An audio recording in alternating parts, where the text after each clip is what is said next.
So the next house we visited was right near, it was near the Baptist church, Green Acres. Yes, the house on Dennis. Right. So tell us just a little bit generally about that, and then we're going to kind of get into who that would be a good fit for. Okay. So the Green Acres area has just now kind of evolved into where they can be considered a historic home because they're over 50 years old. So there are homes that people are really working hard to preserve them and keep them original. There's still some really cool mid-mods in that area. This is a great spot to me if I were working with first-time buyers to be like, look at this, look how much square footage you get for the money. Because you cannot buy move-in ready new construction right now under $250. The house on Dennis is $259, so it's a little bit higher, but that doesn't mean that you can't say, okay, we're going to do 3.5% down FHA.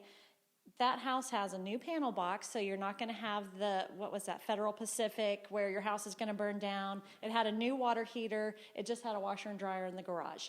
You're fine. That house is great. I mean, if you were a family and you want to move in there and just move in, spend your extra money every year when you get your tax return, say, hey, with this tax return money, we're going to put granite on the countertops, or we're going to expand this to that. And then in 5 years, when you have 3 kids and you've outgrown 2,000 square feet, then let's sell it. You've got tons of equity because the housing market here is just going to keep going up. Yeah, I mean, first-time home buyers, it's ideal for them, and they can make those upgrades as they go along, right? It's move-in ready from the standpoint where it's not a health and safety issue. It's they can move in and just start making those small improvements as they go along, and then also even looking at it as a first investment property. Right? So someone that, they had on their wish list at Christmas, they said, okay, this year, 2022 is going to be the year I finally go and I'm going to buy an investment property, right? You could make those little upgrades, get it to that point where you could command maybe a little bit more rent, but you can get your feet wet in starting to really start to, build out your real estate portfolio and see if you really like it, right? Because you're not committing to a crazy amount. If you're starting to, just dip your toe. So it's one of those places where it's in a great neighborhood.